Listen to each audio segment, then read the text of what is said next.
Bangladesh premier league BPL এ চট্টগ্রাম রয়্যালসের হয়ে নিজের প্রথম ম্যাচ খেলতে নেমে সুপার ফ্লপ কোটি টাকার নাইম শেখ। নোয়াখালী এক্সপ্রেসের বিপক্ষে ম্যাচটায় 11 বল খেলে করেছেন মাত্র 11 রান। টসে জিতে ব্যাটিং নেয় শেখ মেহেদীর দল চট্টগ্রাম রয়্যালস। দলটার পাকিস্তানি ওপেনার মির্জা বেগ বাদে ব্যাট হাতে পারফর্ম করতে পারেননি আর কোনো ব্যাটারি। একা হাতেই দলকে টেনে উপরে তোলার দায়িত্ব পড়ে মির্জা বেগের কাঁধে। পাওয়ার প্লের 6 ওভার শেষে চট্টগ্রাম রয়্যালস তুলতে পারে কেবলমাত্র 44 রান। তবে মির্জা বেগ, মাহফিজুল ইসলাম এবং মাহমুদুল হাসান জয়কে সাথে নিয়ে পরের 4 ওভারে তোলেন আরও 36 রান।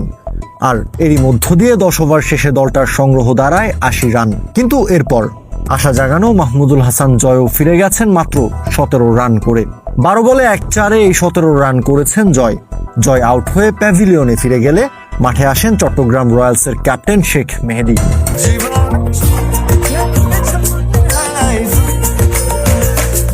স্বাস্থ্যকর অল টাইম হানি, সব সময় অল টাইম হেলদি লাইফ। 3-4 এবং 1 ছক্কায় 200 স্ট্রাইক রেটে 13 বলে 26 রানের একটা ক্যামিও ইনিংস খেলে ফিরে গেছেন ক্যাপ্টেন শেখ মেহেদীও। ক্রিজে এসেই 4 হাঁকানো আবু হায়দার রনিও ফিরে গেছেন পরের বলেই। এরপর মাঠে আসেন জিয়াউর রহমান, যার ব্যাট থেকেও আসে একটা 4-এর মার। প্রথম খেলা 2 বলেই করেন 4 রান। অন্যদিকে তখনও মির্জা বেগ এক প্রান্ত আগলে রেখে খেলে চলেছেন। দলের অন্যদের ব্যাটিং ব্যর্থতা এবং নিজের ব্যাটিং দৃঢ়তায় শেষ পর্যন্ত চট্টগ্রামকে 180-র কাছাকাছি সংগ্রহ এনে দিতে পেরেছেন। বলার অপেক্ষা রাখে না দ্বিতীয় ইনিংসে ব্যাট করতে নামলে নোয়াখালী এক্সপ্রেসের জন্য এই রান তাড়া করা কিছুটা চ্যালেঞ্জিং হলেও হতে পারে। অন্যদিকে শেখ মেহেদীর দলের জন্য থাকছে একটা চ্যালেঞ্জ।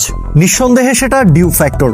একে তো বাংলাদেশে চলছে শীতকাল, তার উপর প্রচুর পরিমাণ শিশির পড়ছে সিলেট ইন্টারন্যাশনাল ক্রিকেট স্টেডিয়ামে, যার ফলে স্পিনার এবং পেসার চট্টগ্রামের উভয় বোলারদের জন্য বল গ্রিপ করা খানিকটা মুশকিল হলেও হতে পারে।